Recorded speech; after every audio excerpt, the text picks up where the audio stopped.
ம். இப்போ ம். ம். தேர்தல் ம். நடத்தி முடிக்கிற நாளுக்கும் வாக்குகள் எண்ணப்படும் நாளுக்கும் இடையில கேப் அதிகமா இருக்கிறத பத்தி பல பேர் வந்து கம்ப்ளைண்ட் பண்ணிக்கிட்டே இருக்காங்க. இப்ப இவங்க நினைச்சிருந்தாங்கன்னா, இந்த எல்லா வெஸ்ட் பெங்காலும் சரி 2 ஃபேஸ் 23, 29 2 நாள் நடத்துனீங்க.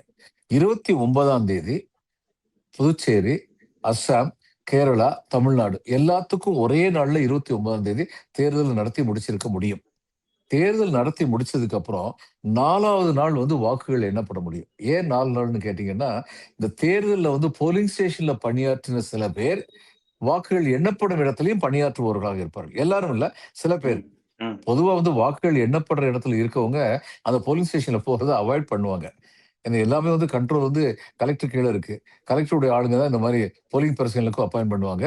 கவுண்டிங்கும் அப்பாயிண்ட் பண்ணுவாங்க. அந்நேரம் அவங்க வந்து அவாய்ட் பண்ண பார்ப்பாங்க. ஏன்னா கவுண்டிங்கிறது வந்து ஒரு எக்ஸைட்டிங். போலிங் ஸ்டேஷன்ங்கிறது அவ்வளோ எக்ஸைட்டிங் கிடையாது. அதனால போலிங் ஸ்டேஷன்ல பணிபுரியறவங்கல சில பேர் தான் கவுண்டிங்க்கு வருவாங்க. இப்ப போலிங் ஸ்டேஷன்ல வந்து பணிபுரியறவங்க, அன்னைக்கு நைட்டோட நைட்டா பேலட் பாக்ஸ கொண்டு வந்து குடுத்துறணும். அந்த நைட்டோட ம். நைட்டா ஸ்ட்ராங் ரூம்னு சொல்லுவாங்க. அந்த ஸ்ட்ராங் ரூம்ல பேலட் பாக்ஸ் அத்தனையும் கொண்டு போய் பாதுகாப்புல வச்சுருவாங்க. அப்ப 29ஆம் தேதி தேர்தல் நடந்ததுன்னா, 30ஆம் தேதிக்குள்ள எல்லாம் ரெடி கவுண்டிங்க்கு. இப்ப நள்ளிரவுல சில பேர் வந்தாங்கன்னு சொல்லி வைங்க. போலிங் ஸ்டேஷன் டியூட்டி முடிஞ்சு. ஒரு நாள் அவங்களுக்கு வந்து ஓய்வு வேணும்னா, 30ஆம் தேதிக்கு அடுத்த நாள், இத ஏப்ரல் 30ஆம் தேதிக்கு அடுத்த நாள் மே 1ஆம் தேதி இவங்க கவுண்டிங்க தொடர்ந்து துவங்கி இருக்க முடியும். துவங்க முடியும். இதுதான் பாசிபிலிட்டின்னு சொல்லி பார்த்தீங்கன்னா.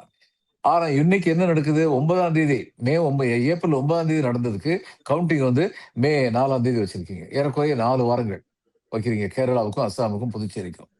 இவங்களுக்கு வந்து வெஸ்ட் பெங்காலுக்கும் 23ஆம் தேதி எலக்ஷன் முடியுது தமிழ்நாட்டுல. அடுத்து வந்து 10 நாள் கேப் வச்சிருக்கீங்க. இது தேவையில்லாது. இந்த கேப் எல்லாம். தேவையில்லாத வதந்திகளுக்கு வந்து இடம் கொடுக்க வேண்டியதில்ல. தேர்தல் ஆணையம் நினைச்சா உடனடி அத நடத்தி முடிச்சிருக்க முடியும். அது ஏன் நடத்தி முடிக்கல? ஏன் இந்த மாரிலாம் இன் ஃபேஸஸ் நடத்துறாங்கன்னு தேர்தல் கமிஷன தான் கேட்கணும்.